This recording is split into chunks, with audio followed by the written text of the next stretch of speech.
خوش اومدید به ویدیوی امروز ما.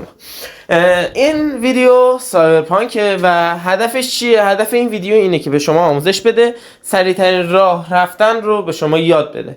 حالا این روش چه روشیه؟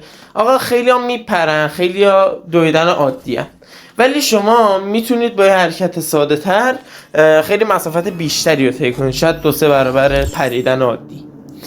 حالا این روش چیه؟ شما دو تا چیز میخواید. یکی این سایبروره که باعث میشه دابل جامپ بزنید توی بخش لگ یا اون پا. بعدی هم توی بخش اتچمنتاتون، فکر کنم بهش میگن اتچمنت، الان نمیدونم، که باعث میشه داجاتون مسافت بیشتری برن.